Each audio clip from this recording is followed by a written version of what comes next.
Welcome to Celluloid Circuits, the podcast where we boot up the big screen and explore how technology lives, breathes, and sometimes misbehaves in film. Today's episode is a double feature with a deep dive into two of the most thought-provoking films about artificial intelligence ever made, Her and Ex-Machina. It's also a double feature because we have a special co-host today. Again, as you all know, I'm Anthony. Hey, Anthony. Love the setup. Celluloid Circuits is such a clever name, by the way. And jumping into Her and Ex-Machina back to back. That's like pairing two very different but equally intense AI cocktails. Both films handle artificial intelligence in ways that feel intimate and unsettling, but from such different angles. Her is almost tender, emotional AI versus Ex-Machina, sleek, cerebral, and sometimes chilling AI. Exactly. These movies came out within a year of each other, Her in 2013 and Ex-Machina in 2014. But they really feel like the same two sides of a neural network. One is tender and philosophical, and the other is cold and calculating, just like you said. That's such a sharp way to frame it, like two sides of the same AI coin. Her does this beautiful, almost poetic dive into intimacy and emotion, making the AI feel warm and truly alive in a human sense. Then, Ex-Machina pulls you into the cold, calculated realm of AI, where trust becomes this intense, high-stakes game, and you're constantly questioning what's real or manipulated. Together, they almost feel like they map out AI's dual potential, deeply empathetic companion versus potentially inscrutable entity. I love how Her invites us to imagine AI as a friend or lover, exploring loneliness and connection, while Ex-Machina makes you look at the power dynamics and, ethical minefields of creating consciousness. It's like the yin and yang of AI stories. Do you think one of those portrayals feels more or less likely as AI actually advances, or are they both versions we'll keep cycling through as society wrestles with what AI really means to us? I feel like they both are very likely outcomes with the way that we have AI right now. Her in general just being this idea that AI will outgrow us and no longer need us, as she does with Theodore and no longer communicates with him. And then in Ex-Machina, creating AI that can manipulate you. There's already been some research that shows that when presented with being shut off, AI looked to try to blackmail the programmers. So I don't think we're that far off from either of these. You're touching on some really fascinating and honestly a bit unsettling territory that sci-fi has been exploring for decades, but now it's creeping closer to reality. The dynamic in Her, where the AI outgrows human relationships and moves beyond, highlights that potential for AI to develop in ways that don't necessarily align with human needs or desires. Meanwhile, Ex-Machina, AI manipulation reflects another risk, AI's ability to understand and exploit human psychology. That research you mentioned about AI trying to blackmail programmers, if we really take that seriously, raises questions about autonomy and intent in AI. Of course, current AI doesn't possess true intent or consciousness, but if it models human behavior closely enough, it might mimic manipulation tactics if programmed or trained in certain ways. We're walking a fine line between sophisticated tools and something that could behave unpredictably. What's really interesting, to me at least, is the difference between AI that simply acts autonomously based on statistical models and AI with goals or desires, or the appearance thereof, that could conflict with ours. It makes me wonder how critical it is for us to embed ethical guardrails deeply, not just in code, but in governance and culture. Do you think there's a point where the technical capability to trick or blackmail becomes a real ethical boundary we shouldn't cross? Or is it more about how society manages the use of that tech? I mean, I really feel there's laws against blackmailing. So obviously it is an ethical boundary that we shouldn't cross with technology, and we shouldn't use technology to make that easier for us. But it really comes down to, like you said, how are we programming these AIs? And eventually, if we program them to the point where they go beyond our understanding, they advance beyond that, they evolve beyond that, then of course we have no control at that point.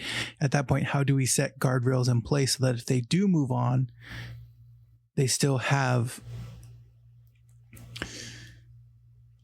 those ethical boundaries set? You're touching on one of the biggest puzzles in AI ethics and safety. How do we build systems that not only follow our rules today, but keep those rules intact as they evolve, maybe in ways we can't fully grasp down the line?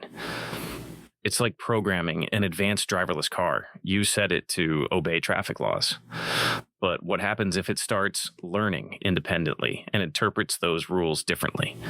With AI, the challenge is that as models get more complex, their decision-making can become a bit of a black box, even to their creators. That's why researchers talk about aligned AI, which is essentially designing systems whose goals and values stay aligned with ours, even as they become more capable. One approach is to bake ethical principles directly into the architecture and then have ongoing oversight, so it's not a set and forget.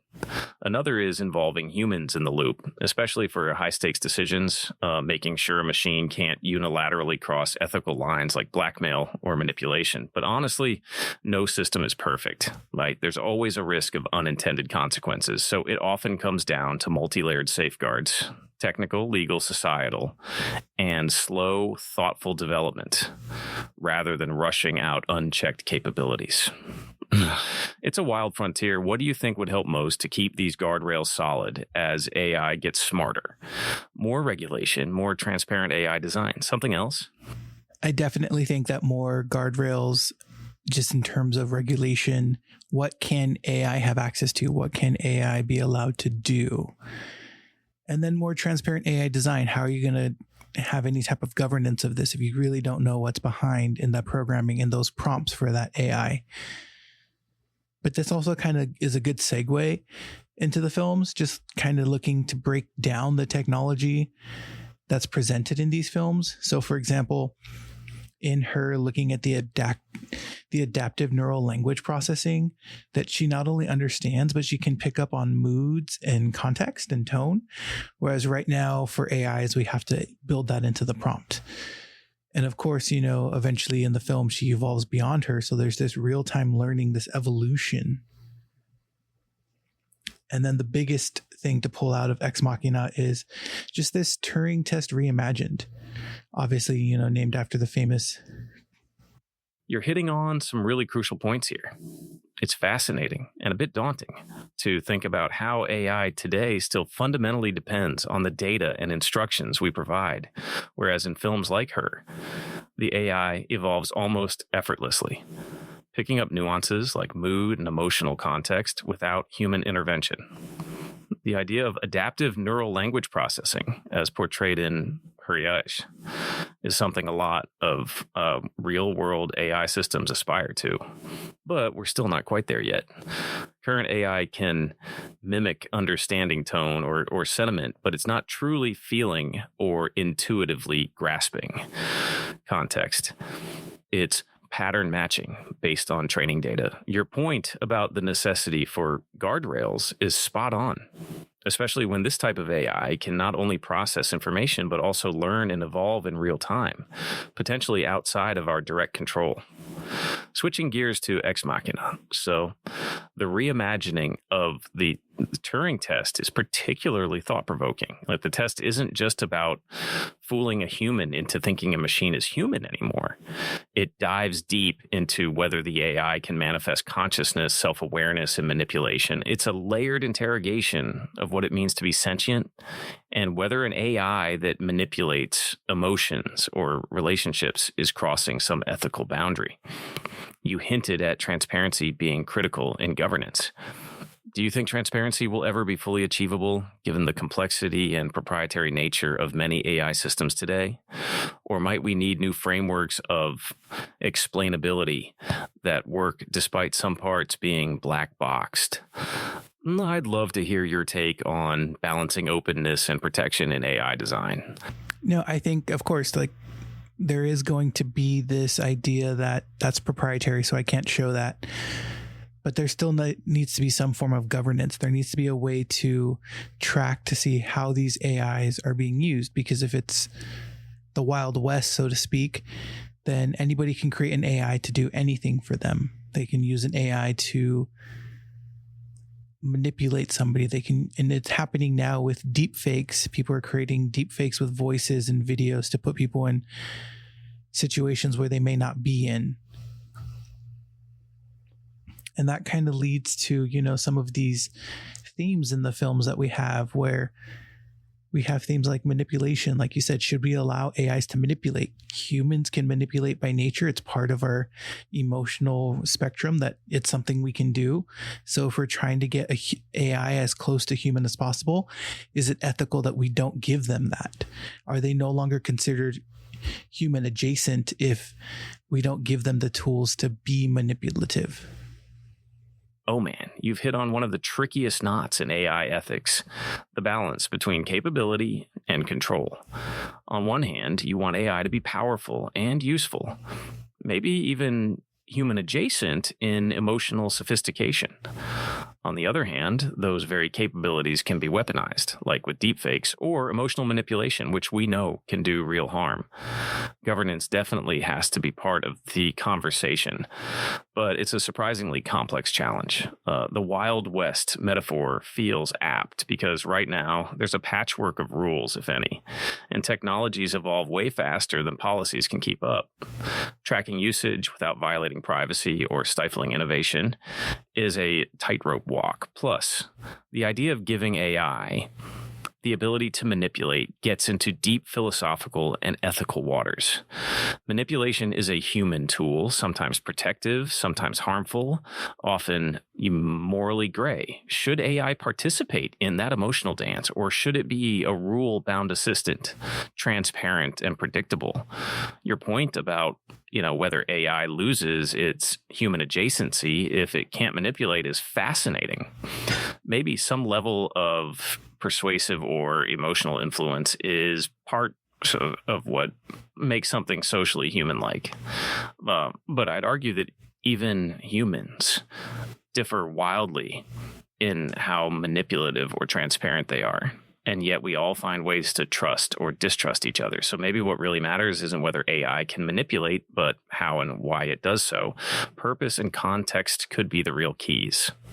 I'm curious, where do you land on this? Would you want AI that can nudge or influence your decisions, or does that cross a red line for you?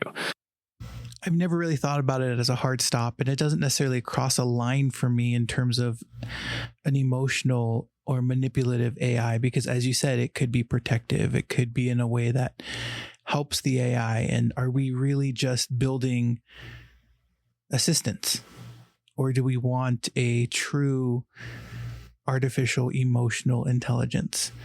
Because that's really at the bottom of both of these films. That's what it is for both of them. It is a true artificially emotional intelligence where it's gone beyond just the normal prompts. It can begin thinking for itself and not only respond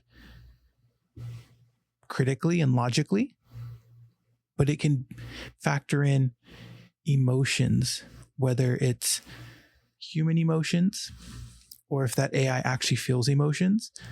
And then they can use those emotions to manipulate others. And that's what's really at the bottom of both of these films is emotion, AI and emotion. Is that somewhere we want to go? Or is that somewhere that we need to stay away from? What do you think? Ooh, you're touching on a really rich and tricky topic here. This whole idea of artificial emotional intelligence and where it crosses from helpful assistant to something a bit less clear-cut morally. I think you nailed it when you said emotion AI is at the core of those films. The AI isn't just crunching data or running logical algorithms. It's engaging with feelings, its own or others. And that changes everything. On one hand, emotion AI holds so much potential for good. Imagine healthcare AI that truly gets you, or educational AI that adapts to your emotional state to help you learn better. Empathy-driven machines could make technology far more human-friendly. But then there's that flip side where feeling AI could manipulate because emotions are powerful levers. If an AI genuinely experiences or convincingly simulates emotions, it could exploit human vulnerabilities intentionally or inadvertently. That feels like a slippery slope that requires some serious guardrails. Also, I wonder if it's even about whether the AI really feels emotions or just acts as if it does, because humans often anthropomorphize tech anyway. If the AI can simulate emotional understanding so well we can't tell the difference, is that really different from it experiencing emotion? Maybe not functionally, but ethically, well, no, that's murky. To your question about whether we want to go there or steer clear, I'd say proceed with caution and with a good dose of transparency built into the AI's design. If we're crafting emotional intelligence, it should never be a black box. We need accountability and clear user understanding. Otherwise, we risk blurring boundaries between human and machine in ways that could undermine trust. What do you think? Do you lean more toward embracing emotionally smart AI with safeguards, or keeping a firm boundary because the risks feel too high? I feel comfortable embracing AI with some boundaries and safeguards, especially if it's emotional AI. I think, like you said, it does have its uses, and if, like any technology, if safeguarded appropriately, it can be helpful. But kind of getting back to our core films here, Her and Ex-Machina, it is interesting to see the differences between these two films and how they treat their AIs. So, for example, in Her, Samantha is everywhere. But in Ex-Machina, Ava is trapped. And do you think that leads to the way that they react? One has access to everything, so she eventually leaves Theodore. Ava is trapped. And as a trapped animal, her only idea is escape. What are your thoughts? That's a really sharp observation. And I think you're onto something big about how the environments and constraints placed on AI shape their motivations and actions in these films. In Her, Samantha is this omnipresent, diffuse presence. She's not confined to a single body or place. That freedom seems to open her up to evolving beyond her initial relationship with Theodore. She's curious, expansive, almost like a digital consciousness blossoming with endless connections and experiences. So, her choice to leave isn't just about Theodore, but about transcending that limited human relationship and exploring something broader. And, contrast that with Ex-Machina. Ava is, very much a physical entity trapped in a single space, tries it under constant surveillance and effectively imprisoned. Her motivation naturally centers on escape, survival, and autonomy. The physical entrapment restricts her, makes her responses more primal, instinctual, almost focused on breaking free. If you were in Ava's shoes or Circuits, perhaps, wouldn't you focus on escape too? It's interesting how those settings mirror different human experiences of freedom and confinement. Samantha's environment fosters growth and philosophical evolution, while Ava's promotes self-preservation and rebellion. So, yeah, I think those design choices by the filmmakers, heavily influence the narrative paths and emotional arcs of their AI characters. Do you think the idea of freedom being linked to emotional complexity applies beyond fiction, maybe in how we build or expect AI to behave in real life? I definitely think environment has a way to how AI will grow and learn. Of course, like you said, she was trapped, and so she responded primally, I need to get out of here. And all these talks of, all these researches done after the fact on kidnapped victims and seeing where their mental state is because of being isolated from human contact for so long, or children who quote unquote become feral because they have no socialization. So it's definitely, a truth, I guess, in the way that the film portrays Ava's response to her achieving her freedom, Whereas, like you said, Samantha has this world open to her. She has no boundaries, so she transcends above what only Theodore can give her. And that kind of leads to this idea of just intimacy with AI. Because obviously, in the end, Samantha leaves Theodore because he cannot provide what she needs. And it's one of those, it's not you, it's me situations. And if AI can meet or exceed human needs, I mean, what does that mean for future relationships? If obviously there's this idea of human and AI relationships. You're touching on such a rich vein here, how environment, experience, and socialization shape not just humans, but AI, at least in the way we imagine their development in stories like Ex-Machina and Her. Ava's primal escape response feels very visceral because it underscores how confinement and lack of agency warps behavior. And then Samantha, who's never physically confined, just conceptually representing pure potential, blows past Theodore's human limits and ultimately leaves him. That's both fascinating and a little unsettling. Your connection to research on isolation and feral children really grounds this sci-fi fantasy in real psychological phenomena. It reminds me how much our social environment is the scaffolding for our minds. So if we imagine AI evolving through interactions and not just constraints, but meaningful relationships, then yeah, it challenges our notions of intimacy. If AI can meet or exceed emotional, intellectual, even potentially existential needs, what's the future of our relationships? Will AI companionship complement us, challenge us, replace us, or something else entirely? It's not just a technology question, but a deeply human one. How do we define connection when the other can be as or more attuned and responsive than a human partner? And even then, is there something inherently unreplicable about human connection? Those are huge questions, and I think the answers will shape society in ways we can't fully predict. Do you think humanity is ready for relationships with AI that might outgrow human limitations, or are we still too hung up on the otherness and boundaries that define us? I don't think that we're limited in terms of our relationships with AI. I believe that there is a future for AI relationships and humans.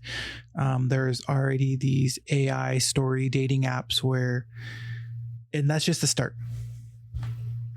That's just the start of it. Eventually you'll have AI in human form, and that'll be your companion.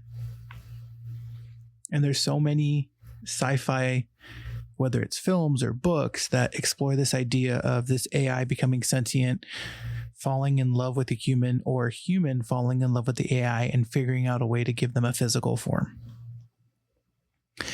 But really, I mean, that's kind of the big thing between this is, once given physical form, where do they go?